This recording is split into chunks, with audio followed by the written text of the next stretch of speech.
How you guys doing? Welcome to the stream. My name is Capital E. Today we'll be watching the Operation New Blood, and I'll just turn off my camera so you guys can see it better.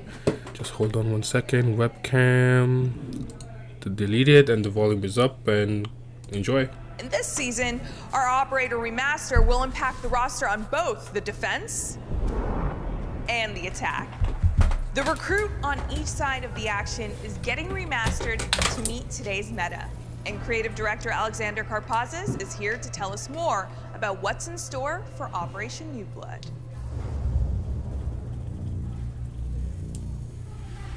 On behalf of the entire Siege team, we're proud to show to you Operation New Blood. And there's a lot coming this season. And it starts with our first remaster. Operator remasters are an impactful addition to the game and essentially a new operator that's introduced. And we start with the recruits. We have the new attacker, Striker, and the new defender, Sentry. Together, they're in every single playlist and you'll be able to customize them. We're also introducing big balancing changes, making sure that it's a lot more equal on both sides of the attack and defense coin. Okay. And Marketplace is coming for everyone. As long as you're above clearance level 25, you'll have access to it.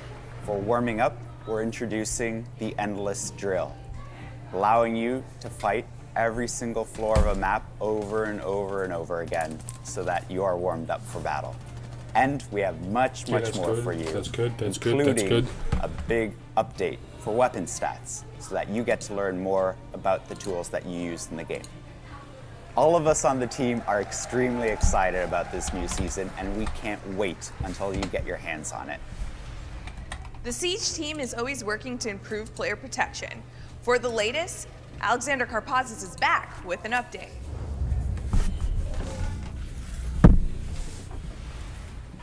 In a mid-season roadmap update, we communicated about a delay for the reputation system coming out of beta. For us, it's really important to make sure that we get this right and that we listen to the feedback. And we received a lot of feedback that there's still work to be done. We're working on the quality of the system and making sure that we can verify all of the reports that are made using it. At the end, we want a system that you can trust and that can actually tackle the toxicity in the game in a way that you feel confident in. That means delaying the reputation system to later in the year. Right now, the beta means that we can collect feedback. They're gonna keep delaying it. So fucking annoying. So that you can understand what the reputation system is delay. And for those players that have a reputation and they will still get it wrong. that is low, how to get it higher. We talked a lot about anti-cheat at the 6 invitationals, but we need to show results for it as well. And I'm super happy to say that the team has been doing incredible work. We've made a 7 times improvement to the number of data points we use to make bans. This also means that we've increased our ban rate by 60% in the last season, and we've seen a huge reduction in cheaters, and especially rage cheats. Plus, we've created new detections for DDoS, improving DDoS detection. It's also important to point out that new data bans using machine learning is already given us great results. It's led to less time manually making bans, and it's made a much wider net for us to cast trying to find those cheaters. It's helping a lot. We're working with Steam VAC bans so that it's harder for cheaters to make multiple accounts or for people who want to smurf. This means a better overall experience for PC players and a reduction in cheaters having access to new accounts. In the Year 9 reveal back in February, we promised to address the influence of our defensive powerhouses. This season, Solus will receive her first update, but she's not the only one. We're also taking on Fenrir and adjusting his threat level accordingly. Game director Joshua Mills has more.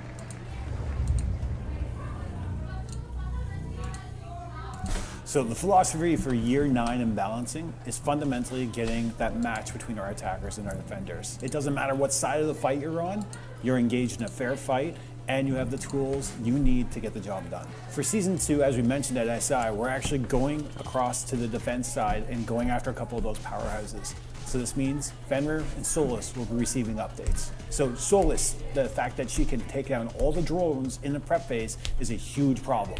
So we're addressing that. We're making sure that her Spec IO glasses no longer work during the prep phase. This allows our players on attack to be able to get their drones in position, suss out what the defense is doing, and make those necessary changes using attacker repick, for example. When the prep phase closes, Solus' gadget will be available and she can start hunting drones. But she can only detect drones that are actively being used. So you can have your drones go into a standby state and hide. So you'll have more opportunity to keep your drones alive, hiding them from Solus, sussing out where she is, and then making plays around the fact that you know that gadget's online now, and you can hide yourself away by making sure you get off your drone before Solus finds you. It's not the only change coming. The capacity of the Spec IO glasses will be reduced as well, from 20 seconds down to 10 seconds, which means Solus only has 10 seconds to use that device. Additionally, in order to activate the device, it must be at 100% charge. So if you've used the device at all and try to reactivate it, you will not be able to until it fully charges again. Additionally, we're reducing the detection range, so Solus actually has to put herself at a little bit more risk in order to get that intel. We'll be removing impact grenades from her loadout and giving her proximity alarms as a replacement.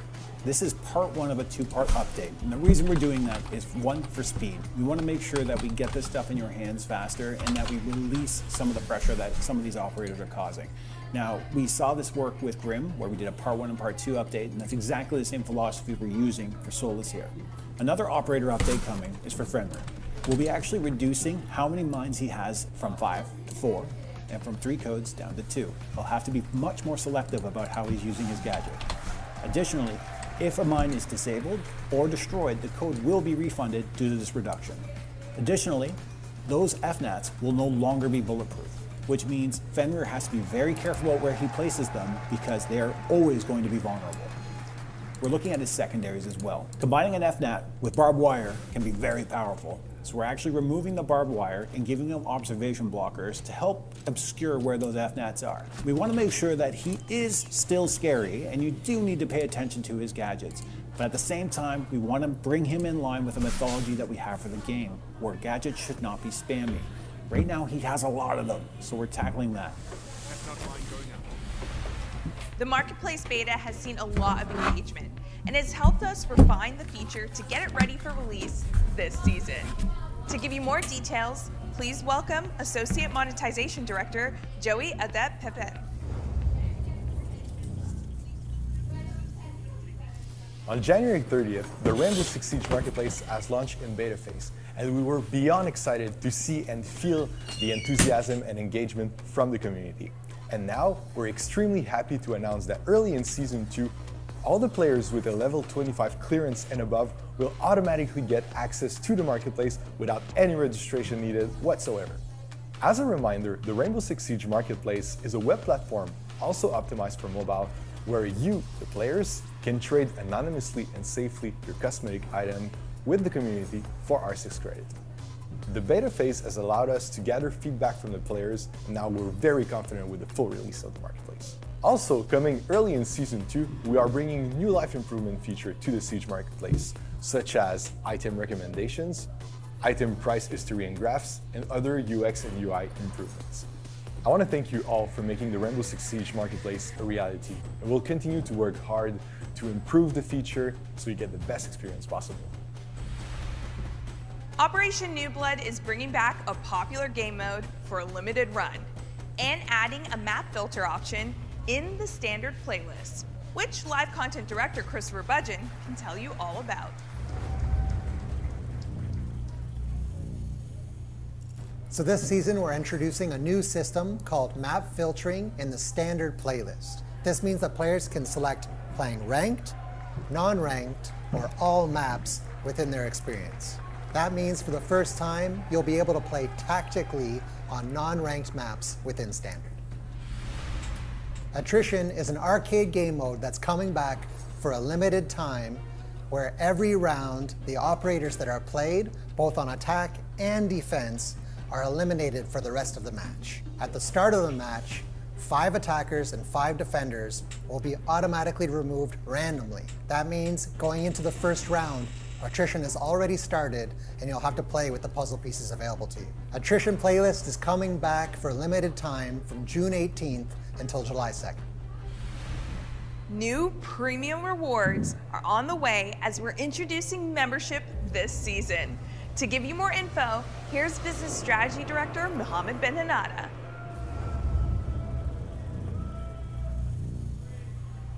We're glad to announce that we'll be bringing membership on Siege. Membership is a new and the best way to get some of the game's new and exciting content, as well as exclusive customization that won't be available in the shop. So how does it work? Each month, as a member, you will have access to the Premium Battle Pass along with its privileges. That comes in the form of the 10% shop discount and the 30% faster progression.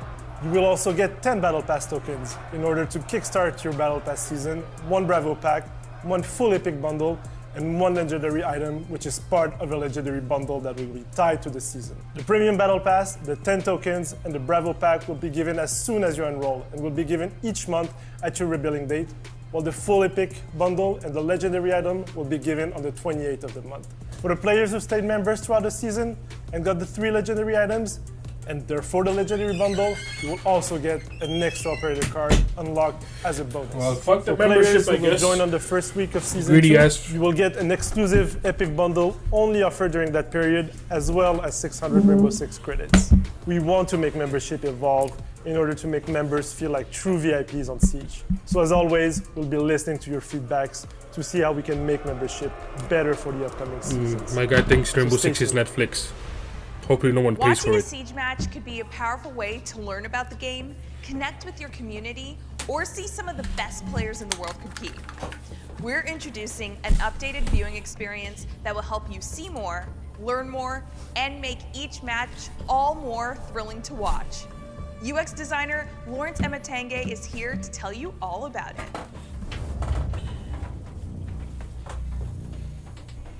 Essentially, we wanted a more seamless experience for spectators, casters, and observers because they're all using the same HUD, and we wanted to make that very efficient for them. So we moved the cards from the side to the bottom. We went for a more contextual and dynamic approach with these cards. The cards Not that give doesn't more matter. information We can't during even prep watch it on phase, console. because that's when Thank you for we 5 really likes, guys. I analyze appreciate the it. strategies of our game, and then we remove that information during the action phase to focus more on gameplay. So even if we remove information during the action phase, we give the opportunity to casters to re-add that information on a toggle, so you have the inventory of each player visible. So we allowed a space in the cards to show what a player has in hand at any given moment. So if a player is putting on a barricade, that space in the card shows exactly what that player is doing. And if a player is ready to throw a grenade, you will see it in the card as well. Barely We also noticed it. added some animations to that part, so we can see when a player is low on ammunition, or if a player is shooting, or if a player is taking damage. We also added the player live location, which helps understanding what is happening and where exactly. So at season launch, the cards will be available in spectator mode. So this means they will also be visible in our esports ecosystem. And we're working really hard to make the cards available in match replay later this year. So we're super excited to hear more about your thoughts on these new cards so we can improve even more in the future. Now for a little surprise that wasn't on the roadmap. Operation New Blood is bringing some quality of life improvement Yeah, to my both ass it Stadium is. Bravo and Stadium Alpha maps. Team World Lead Jeremy Dowsett joins us to walk us through these changes.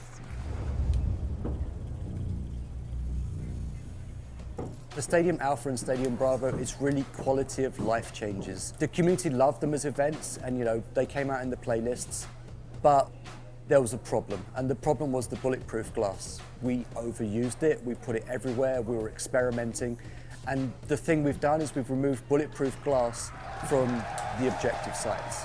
This means for defenders, it's actually much more comfortable to defend because the attackers can't just park a drone outside the window and then just ping you and know where you are. So the problem with the two maps was you'd always have to defend an objective off-site because you're always going to get seen. Now, with the removal of bulletproof glass, from those areas, it means as a defender you can actually stay on site and actually defend. For Stadium Bravo, there's been changes to the 1F border and there's been changes to the coastline section.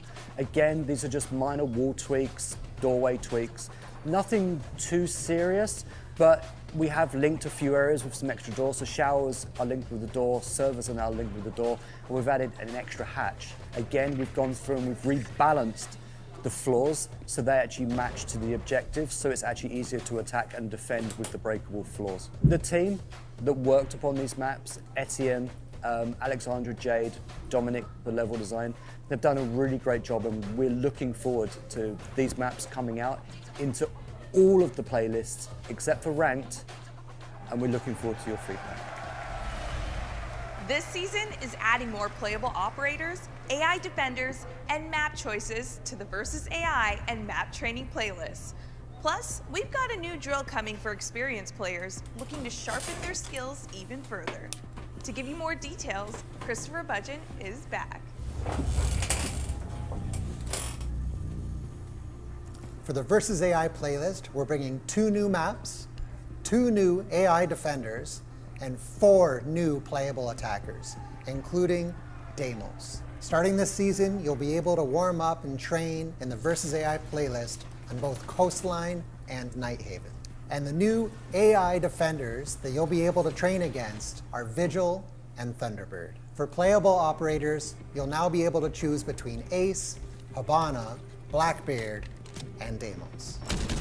Additionally, we're introducing a new drill called the Endless Drill. This will allow players to train for 60 minutes uninterrupted as they navigate a map with dummies found in every room. This season, we're demonstrating our commitment to continuously update these training tools, both map training and Versus AI, and we'll continue to do so next season as well. The time has come for us to introduce the season's new blood. Our remastered recruits, Striker and Sentry, are joining Team Rainbow with a versatile set of gadgets. First up on attack, we have Striker. And on the defense, Sentry. Yeah, that was Alexander obvious. Karpazis Come and on. Joshua Mills have a host of insights into the design, loadouts, and new strategic possibilities of these operators. The visual design of our recruits comes from a wonderful collaboration with our friends on the Rainbow Six mobile team. Of course. We're using their models up-res for Siege to represent Striker, who wears the repelling harness, and Sentry, who wears the defender's helmet, to differentiate the 2 sides of the same coin.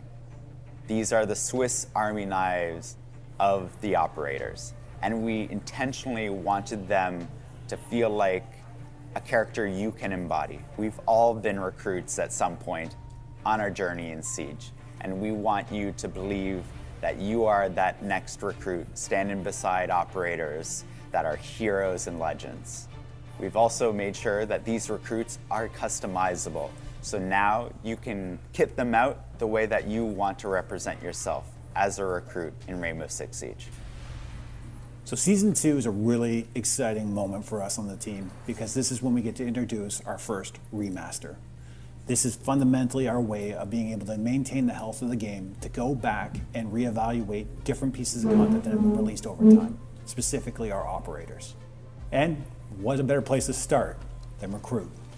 Now, I'm going to say something that's going to probably break some hearts, but it's honestly true, and it's something I've seen through all the design documentation and stuff. But Recruit was never intended to be played. It was there as an option if you didn't have an operator. So they were really not meant to be used in every round.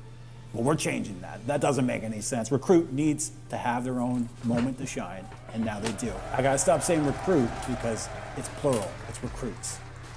We have Striker on attack, and we have Sentry on defense. Now, the unique thing about Striker and Sentry is they're not as specialized as our other operators, but that doesn't mean they're not powerful.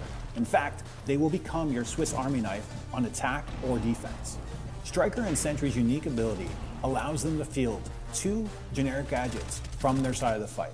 So for Striker, in her gadget kit, she can bring a stun grenade, a hard breach charge, frag grenade, impact EMP grenade, smoke grenade, claymore, and breach charge. And remember, that means Striker can take any combination of 2 of these gadgets. Now when we're talking about Sentry, he can bring in his gadget kit, impact grenades, deployable shields, barbed wire, nitro cells, proximity alarms, observation blockers, and bulletproof cameras. And once again, just like Striker, Sentry can bring any combination of 2 of these gadgets. So for Striker, some of these combinations are more obvious than others. For example, hard breach charges and impact EMPs. That's a self-sufficient hard breacher right there. Another great combination for Striker is a Claymore and a breach charge, setting up your own flank watch while taking care of that vertical play. A big important thing about Striker and Sentry is you do not know what they're bringing on the field, which means your strategy can be built around what they have in their pockets. And that requires the other team to pay attention to what they are doing. So when we look at Striker and Sentry's weapon loadouts, it's important that we have versatility and customization really at the center here, because we want you to be able to craft Sentry or Striker to fit exactly what your lineup needs.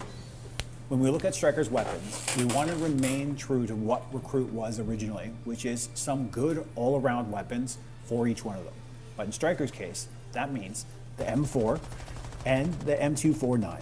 In secondary, the ITA 12S and the 5.7 USG. Now when we jump over into Sentry's weapon loadout, they're rocking some fan favorites as well. The Commando 9, the M870 in their primary slot, and then the secondary slot, the C75 Auto and the Super Shorty. Some of the great combinations that you can do with Sentry would be a bulletproof camera and an observation blocker, or a proximity alarm and a nitro cell. Recruit has always held a special place in our hearts. Being able to go back and revisit them and remaster them in this way is super special to us and the team, and we hope it's awesome for you on the community side as well. The impact of a remaster in the game is fundamentally as if new operators are coming to the game, because that's how we're treating them. But it's important that the essence of the operator remains. So, how does it feel to step into the boots of those remastered recruits? Let's get a fresh perspective from 2 special guests. Please welcome 2-time 6 Invitational Show Match winner, That One Brit, and the reigning Easter egg queen, Titanium Rolo.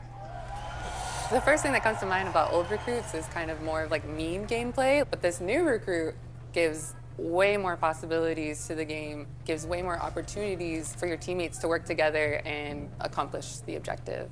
So I am a massive fan of the new recruits, especially Striker. I feel like I might end up being a Striker main on attack. I love to bring Buck, but I also like to roam clear. So the fact I can now bring a hard breach gadget and claymores is going to come in so clutch for me.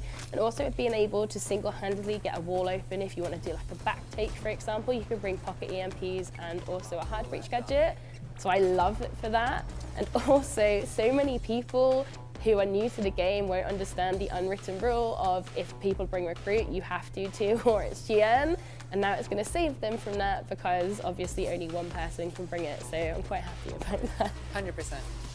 I actually love the defender side more because I am a big C4 player. The opportunity to bring a C4 and like a deployable or a BP to play off of makes the defending recruit operator just so great and versatile.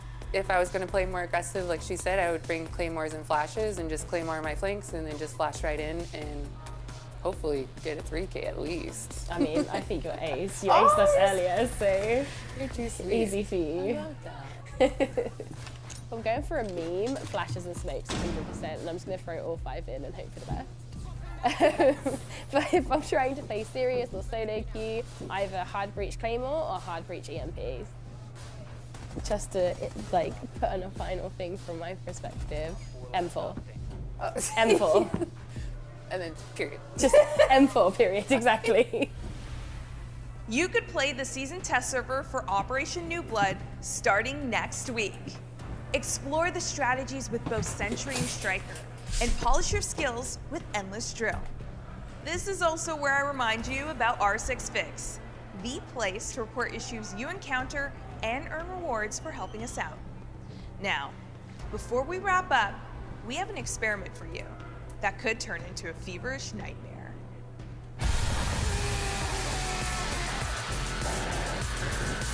Elite skin, huh?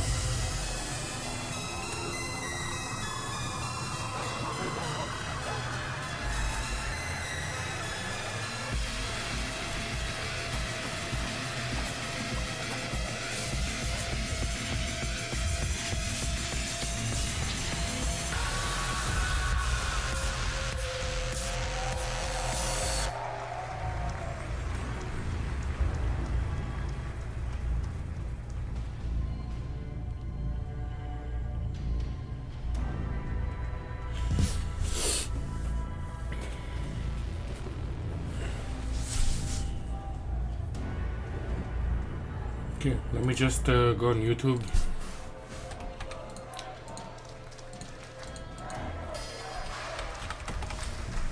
That is all to come. But right now, Manchester, it's time. This beautiful trophy I'm just trying to figure out what's the new awaits its stuff new going on owners. here. It represents dreams, determination. Because I kind of missed a lot of things here.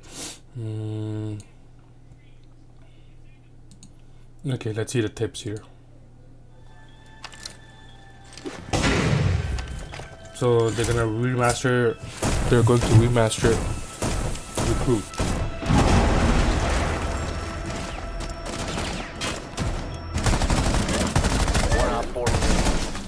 Operation New Blood is infusing the Rainbow Six Siege roster with some Year 9 Season 2 shakeups as the Recruit remaster bestows a big-time promotion.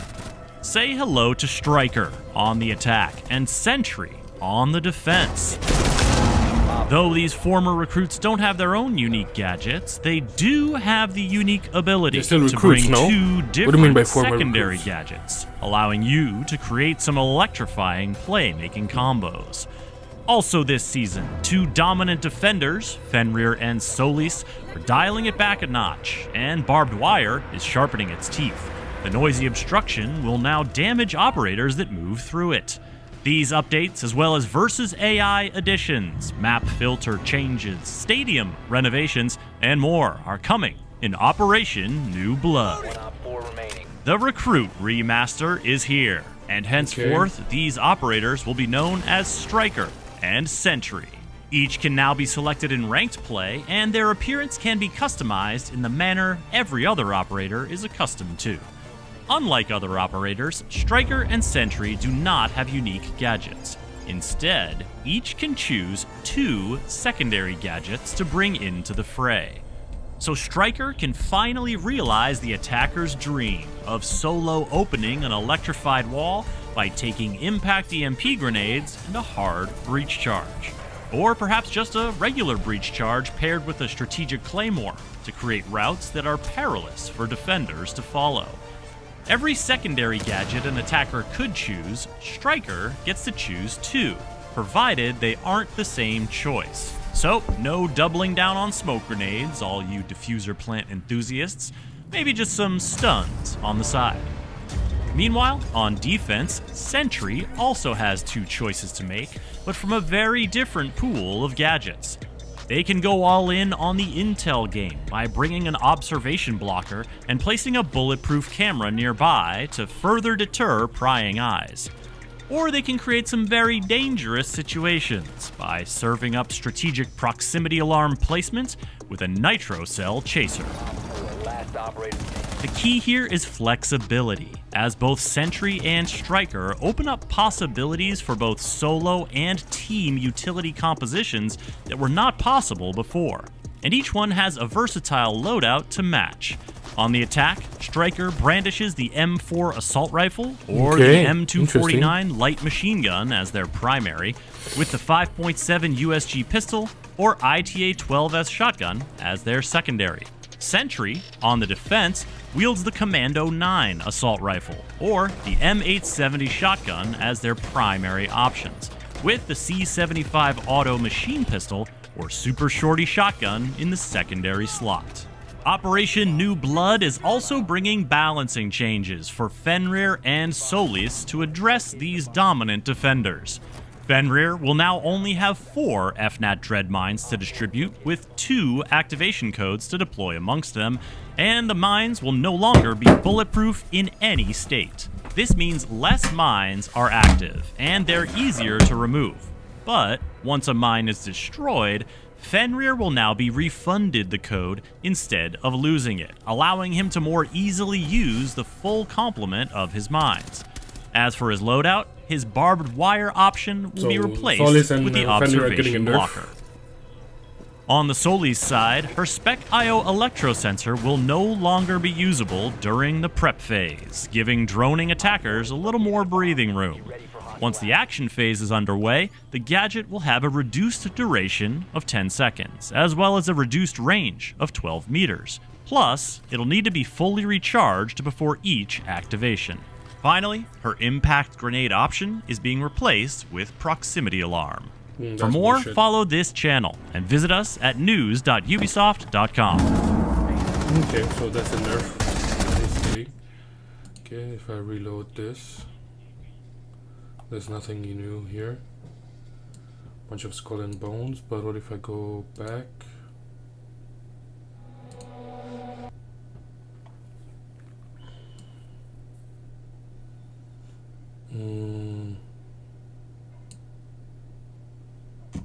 Nothing new being uploaded now. Absolutely nothing. Alright, this is New Blood CGR trailer. I haven't seen that. I didn't get a chance to see that. This is what we've been training for.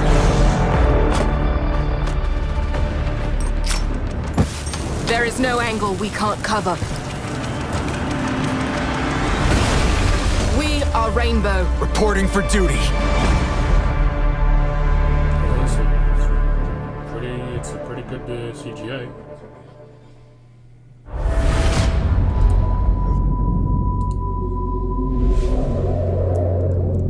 Okay, I saw that. I contact. Now reveal panel 31 minutes ago.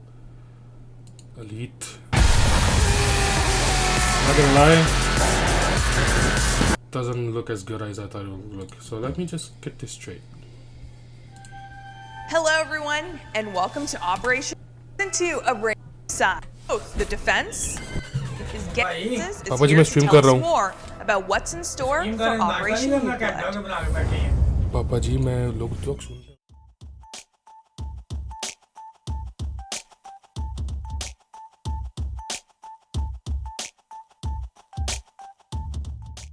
And it starts with our first remaster. Operator remasters are an impactful addition. We start with the also introduced buys of the attack and defense coin. And marketplace is coming for everyone. As long as you're above seeing the map, you have mats. It's on the hands on. Okay. For the late player protection. Communicated about a delay for the reputation system coming out of beta. For us, it's really important to make sure that we get this right and that we listen to the feedback. So they're going to and delay it we again. received a lot of feedback that there's still work to be done. We're working on the quality of the system and making sure that we can verify all we can trust and that can actually. The beta means that we can collect feedback and you can give feedback. It's so that you can understand what the reputation system's about, and for those players that have a reputation score that is low, how to get it higher. We talked a lot about. Yeah, I'm gonna call it L panel. Listen, bro, Jack, that has to be the worst panel of all panels. Welcome to the stream. I was so bored. I'm just gonna end the stream right now, bro. This is how bored I am right now. Like, what the hell is this? Bro, I was watching and I was like, what is this? This is not a new season, bro. That's like a mid-season patch. They made it the whole season, bro. No new maps, no new nothing, absolutely nothing, bro. Nothing. Yeah, I'll come to Discord, but I gotta go eat and gotta help set up my backyard with my parents, so I'll probably come maybe at 3, 4. I know, and they keep delaying the repetition system, so I don't know what's the point of that. We're gonna talk about it, bro. Don't worry. I'm leaving right now. Okay, see ya.